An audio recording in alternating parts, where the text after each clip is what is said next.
So again, let's see what's new in Canada and how Mark Carney is reacting to President Trump's tariffs. Let's go. Now, the new Canadian Prime Minister, Mark Carney, is speaking about President Trump's tariffs. Listen to what he just said. Yesterday marked the latest in President Trump's unprecedented series of U.S. tariffs that are designed to reshape the international trading system. The ambition of these measures is enormous. The effects on the global economy will be monumental. We received confirmation that the latest reciprocal tariffs will not be imposed on Canada. At the same time, President Trump confirmed that the tariffs announced last week against our auto industry will come in, and indeed have come into effect today. So while it's progress that further tariffs were not imposed on Canada yesterday, the President's actions will reverberate here in Canada and across the world. Three different sets of U.S. tariffs remain in place and will continue to pose significant threats to Canadian workers and Canadian businesses. Well, what are you going to do about it? And while they have been imposed under different premises, some things are consistent. They are all unjustified, unwarranted, and in our judgment, misguided. And we are already seeing the consequences. Just last evening, workers from Unifor Local 444, with whom I met last week, learned that their auto assembly plant in Windsor will be shutting down for at least the next 2 weeks. That's 3,600 workers who are now out of work, not by their choice. Workers who now worry how they're going to put food on the table and pay their bills. Today, I'm announcing that the Government of Canada. So what did you do about it? What did you do to prevent it? What did you do to make sure that the workers will be able to put the food on the table? That's my question. And he's saying, Mark Carney is saying that the tariffs are there to reshape the economy and everything. No, I don't think so. I think it's literally because the US feels used by other countries. And let's be honest, like, I'm from Europe. I know we depend on US a lot. Like, regarding the defense of Europe, it's like, dude, US lives on different continent. Like, America is on different continent, right? How are we depending so much on their army and everything? And so I'm not really surprised that President Trump feels like they gave too much and now they want something back. And if you look at what's going on in Ukraine, like, the US gave them so many billions of dollars without any deal of how to get it back, right? The President Trump's the first one who actually started thinking about it, like, wait, how are we gonna get this money back? And he was the first one who realized that this money doesn't belong or didn't belong to President Biden to give it out. No, it belonged to the taxpayers. It belonged to the American citizens. So it should have been used to help US citizens. And then if they are in the position, then obviously they can help worldwide. But yeah, so I don't think the purpose of these tariffs is to hurt economy or reshape it. Literally, President Trump is doing what every president should do. He's trying to take care of his own people. And he's doing it in a way that he doesn't care about the rest of the world. Like, he cares about his own people. And that's what our elected officials should do as well, right? Obviously, it's not the best way to go for the world as a whole, but if you're not able to take care of your own people, how is it possible that you're trying to help around the world? Like, just take care about your own and then you can try to help someone else. Like, it's pretty obvious, no? Like, I'm not gonna take a food away from my kids to feed to feed the neighbor's kid, right? No, I'm gonna feed my kids, and if we have something to spare, then I can feed someone else. Like, I don't know how people don't understand this fact. And yes, it seems very radical, these tariffs and everything, but it seems very radical to everyone outside of US, because it's not going to benefit us. But in the long run, it's going to benefit US. And you can see it, like Hyundai already promised that they're going to open the factory in the US for God knows how many billions, I think 20 billions. And that was a reaction to these tariffs just to avoid it. So it's working. Somehow it's working. It's probably not working as good as President Trump hoped, but he accomplished something. And again, for me living in Canada, I'm not happy about the tariffs. But at the same time, if my government was doing this, trying to make my life better, I would definitely be happy about it. I would be like, finally, Canada first, right? Finally, someone cares about the people who elected these officials. So, I don't know. Call me naive, but I don't think there's anything sinister behind those tariffs. I'm not saying it's completely right, like it's the right approach, but it's just a businessman trying to negotiate a better deal. And in this case, the businessman's caring about his business, which is pretty much America, right? Will be responding by matching the U.S. approach, with 25% tariffs on all vehicles imported from the United States that are not compliant with CUSMA, our North American Free Trade Agreement. This is ridiculous. Like, I understand that they need to try all of this, like, piss game, who can piss higher and whatever. But, like, do you understand that the citizens are caught in the crossfire? And I get that President Trump probably at this moment doesn't care that they're going to suffer for a bit. But, like, how can you say how bad President Trump is and then do exactly the same thing? And okay, you want to do some tariffs, sure, but tell us what's your plan. I hope that's not the only plan. Hopefully he has more to say. I mean, there's still 8 more minutes to this video, but if that's our only response, that we're gonna slap the tariffs back on the US, like, what do you expect? And especially now, since we were supposed to face another set of tariffs, right? President Trump decided to delay that. And as a thank you, we're gonna slap the tariffs on the US now again. I don't know, like it's just ridiculous. And let's not forget how Mark Carney said that their phone call was actually pretty good, and he's gonna negotiate the deal after election. Doesn't sound like it was that good right now. And on the non-Canadian, or at least not for the Canadians, content of CUSMA compliant vehicles from the United States as well. Our tariffs, though, unlike the US tariffs, will not affect auto parts because we know the benefits of our integrated production system. And they will also not affect vehicle content from Mexico, who is respecting the CUSMA agreement. And as well, we are developing a framework for auto producers in Canada to get relief from these counter tariffs as long as they maintain their production and investment in our country. That sounds a lot like what President Trump did, right? Just try to power play all of these companies to manufacture in US. And now we're doing the same thing. I agree with it. Yeah, sure. I think that's a good thing. Like, we want to improve economy, right? I still don't agree with these counter tariffs or whatever you say. There's that word that I can't pronounce. I'm not even gonna try.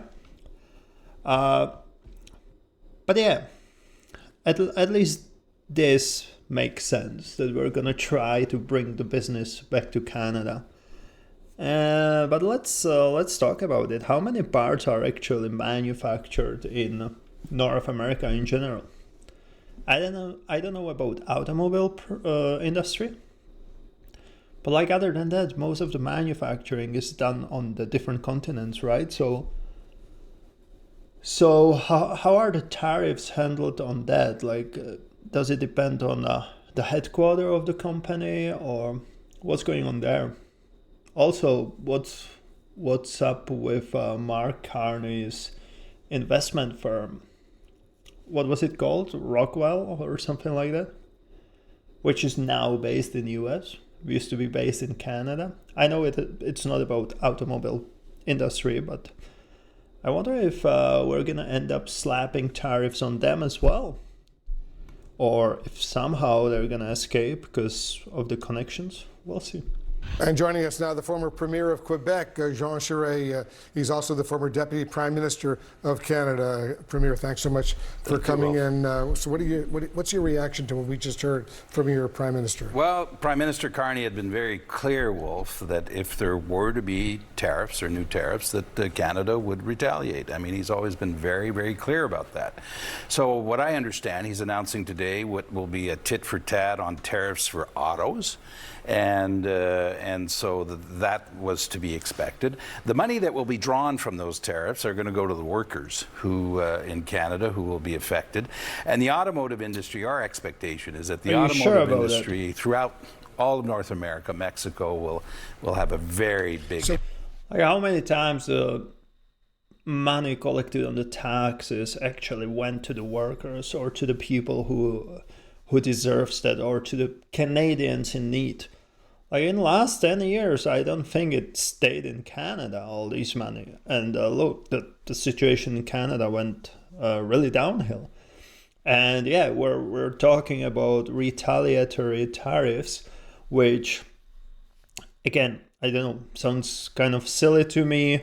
I understand that we need to respond to that. But what's the long-term plan? Like what? We're going to sign the new deal that's probably not going to be as good for us as for the US, or let's say even if it was evenly good, like what are we going to do to prevent this from happening in the future? Like, I didn't hear Mark Carney talking about it. Again, like, we still have 7 minutes of the video, but that's a big point to me. Like, yeah, you can slap the band-aid on some issue, but you need to eventually go find out the cause of the issue, right? Like, if we talk about healthcare terms, right? It's you have a high blood pressure. It's easy to start taking pills to lower it down, but what's harder is figure out the cause. What's causing the blood pressure or the high blood pressure? And that's what we're looking at right now. Like, right now we're talking about the pills. But what about the cause? Like, how do we prevent it from happening? Liberals didn't talk about it yet. I know conservatives are talking about it, what they're planning. And then somehow all of these media are calling them, oh, you don't pay attention to President Trump as much and his tariffs. No, they do. But they think outside of the box. They are trying to prevent it, that we are not, that we don't depend on this trade deal. Like, yes, it's good to have a trade deal with US, but that's not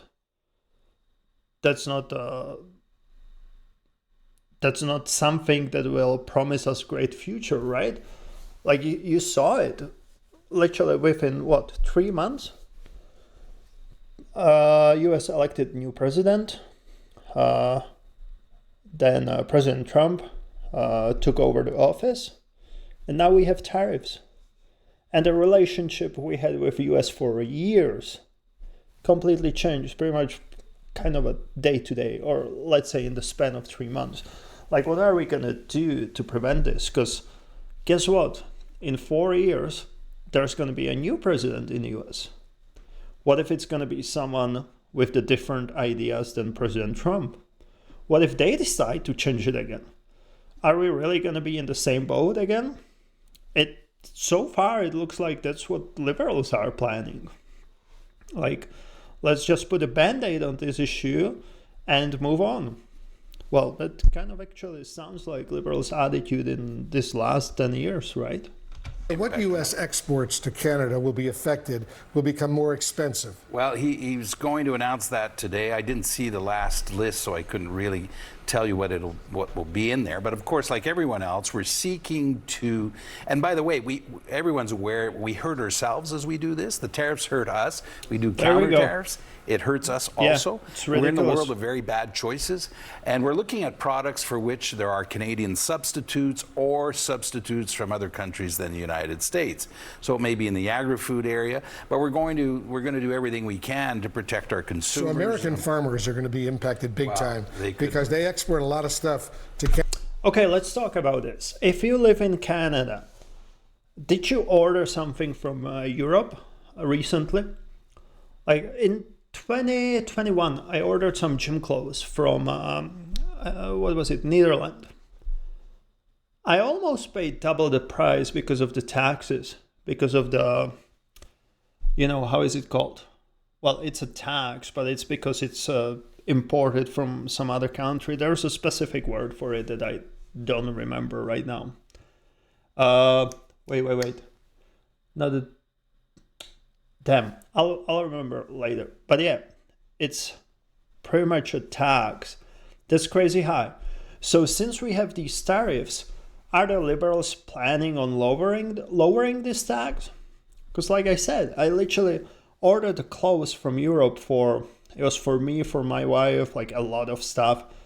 I think we paid about $600-700 for just the clothes.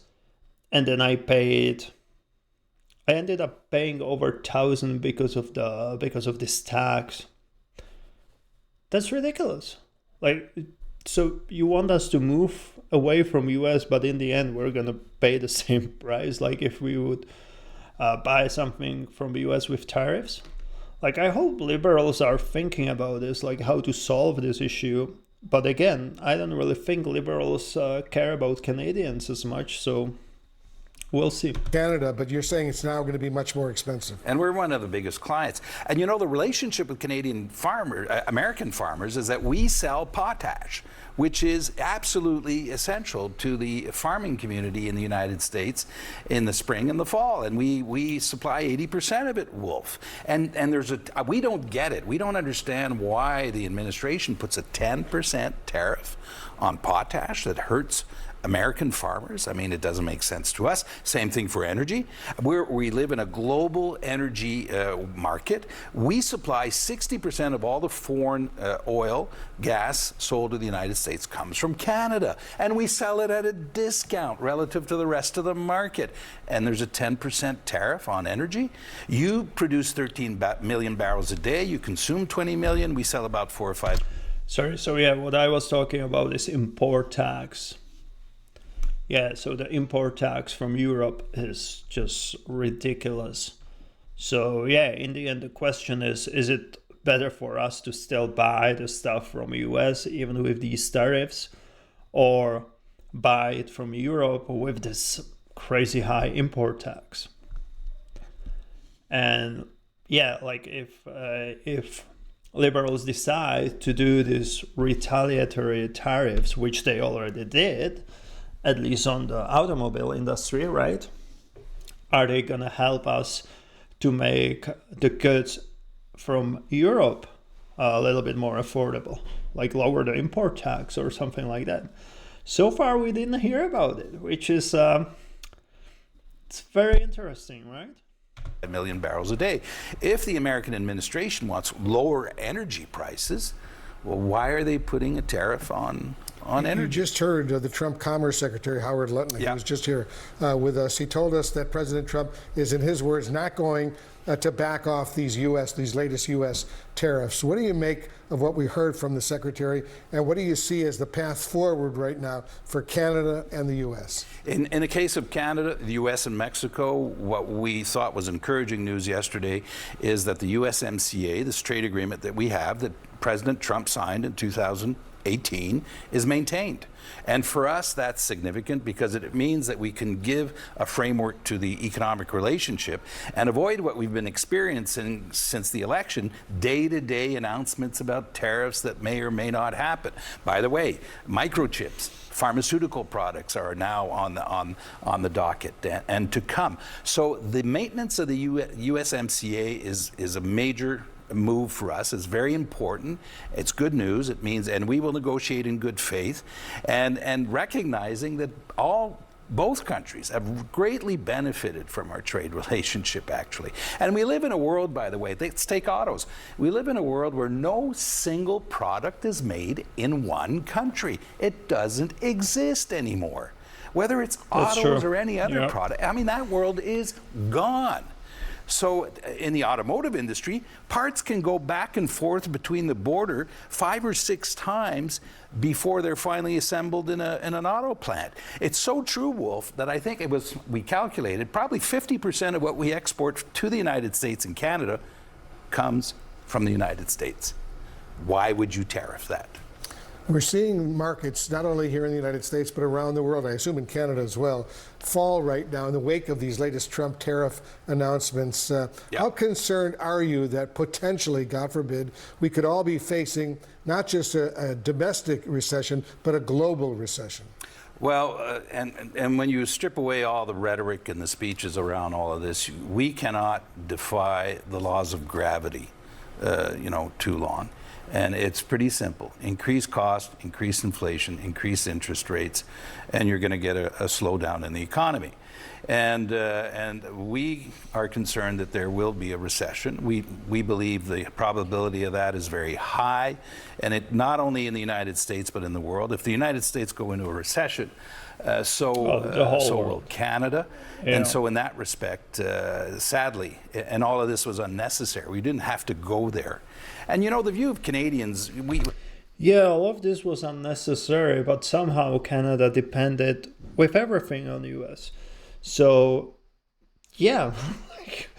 all of this was just doing of the liberals. Like, what are we talking about? Yeah, tariffs are bad, but we wouldn't be in this situation if we had pipeline, if we had LNG, right?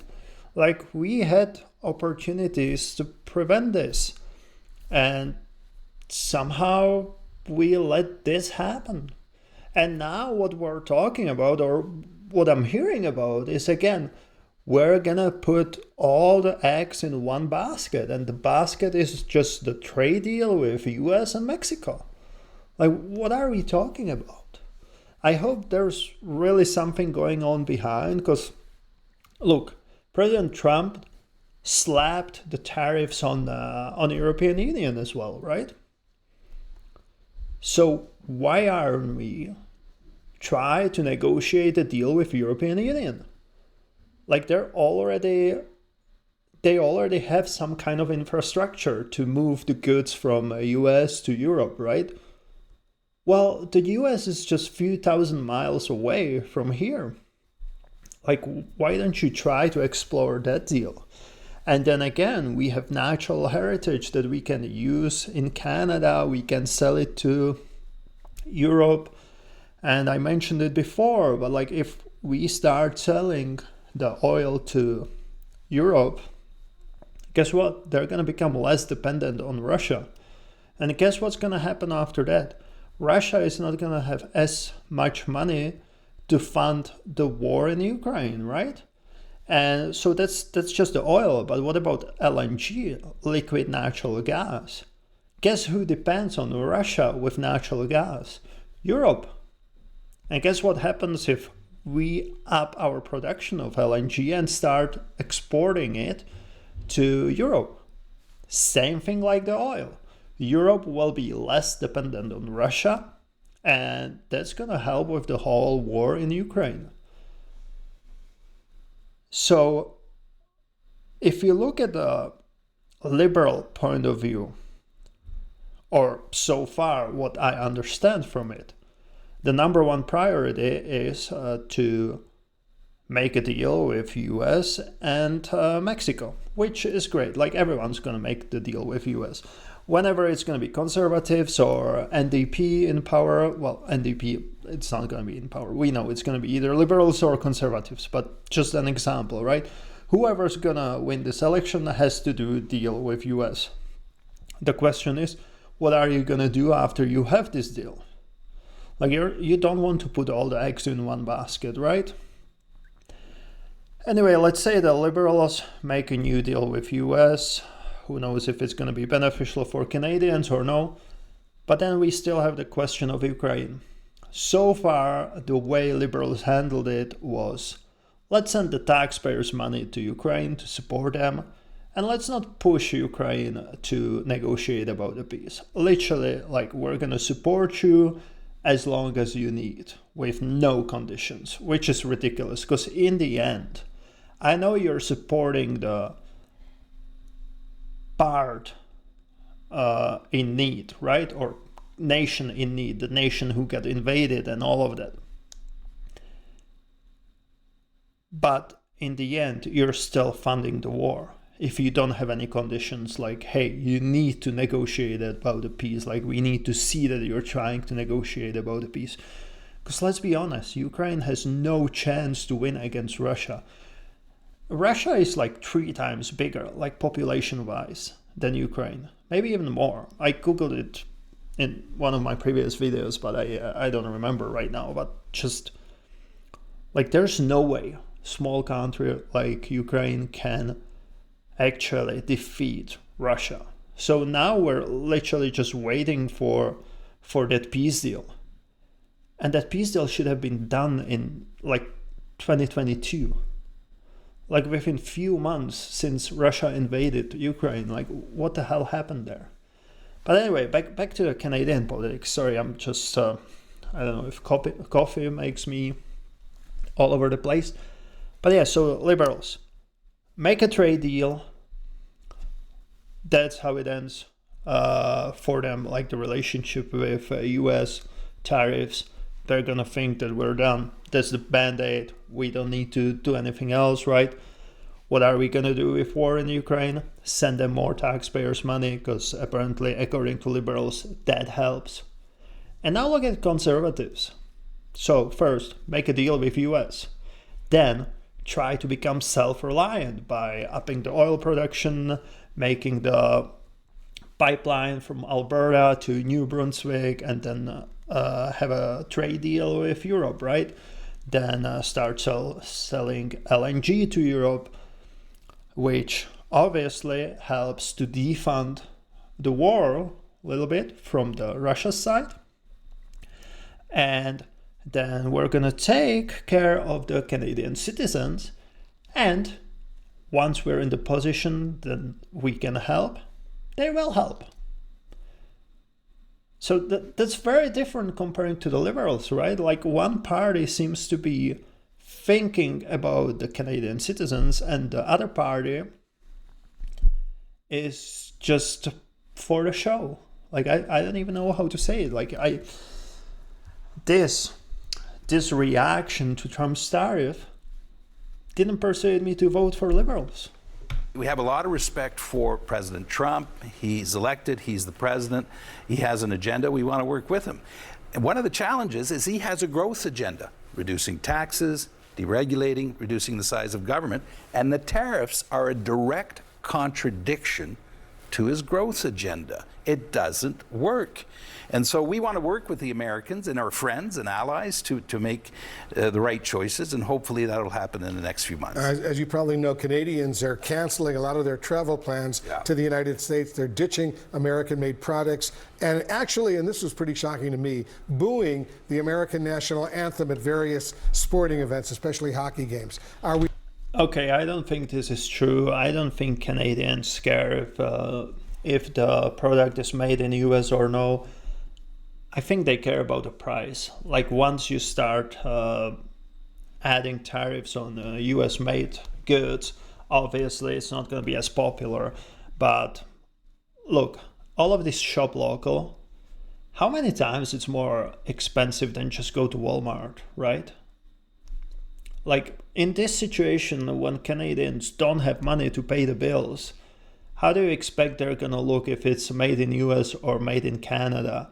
And then they're going to choose to go, let's say, for the more expensive option from Canada.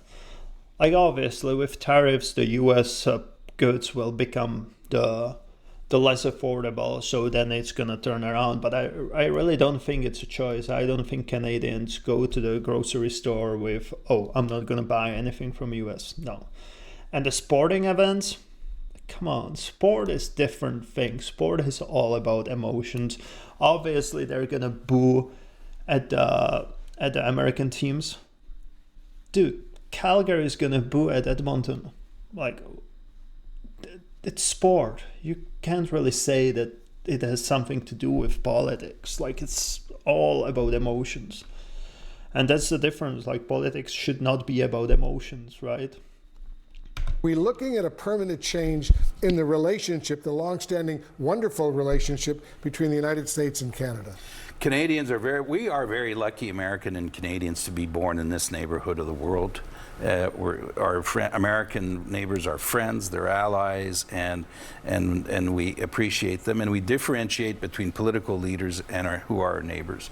And one of our challenges as we move ahead, both on the American side and our side, is to differentiate between the leaders and the people, for whom there is just a fantastic relationship, and that will continue.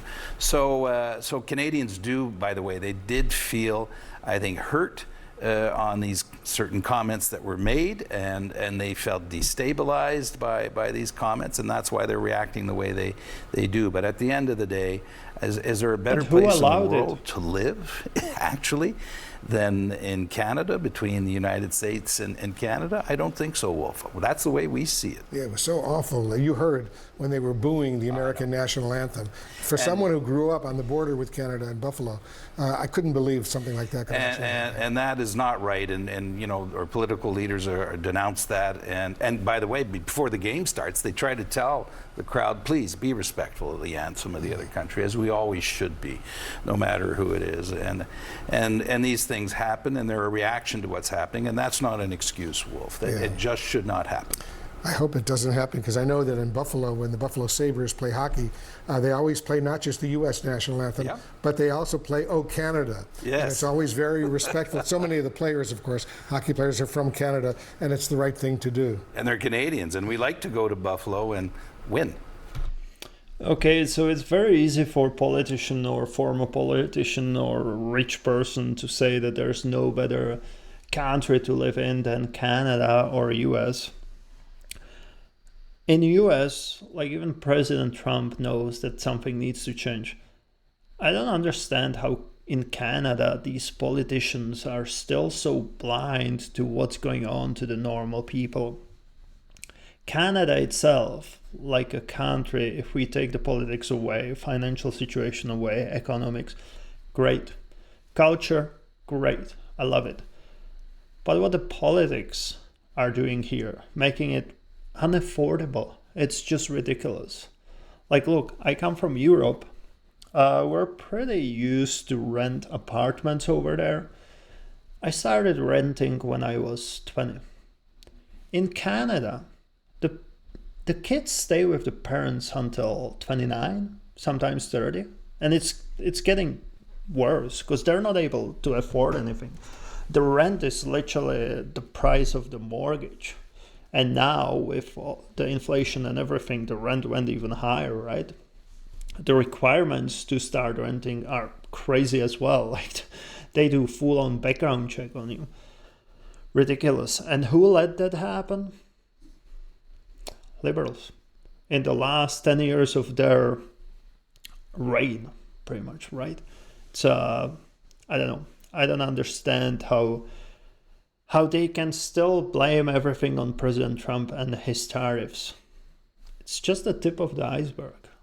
Like, and all of this just proves what I keep talking about. If you want change, you need to vote someone else than liberals. And in this case, it's conservatives, because if you're going to vote someone else than conservatives, liberals will win again. Somehow they still have the support. Somehow people still don't realize that nothing's going to change if they vote for them. Yes, you might get a deal with President Trump, as you will with anyone else. But somehow they don't have anything else. They base the whole election on President Trump, which is ridiculous. The election should be based on Canadians. Like, what can you do for Canadians? Because you're representative of Canadian people. You're servant for Canadian people. But no, somehow you think that you're this royalty or something, that you're better than everyone else and you have no responsibility towards Canadians.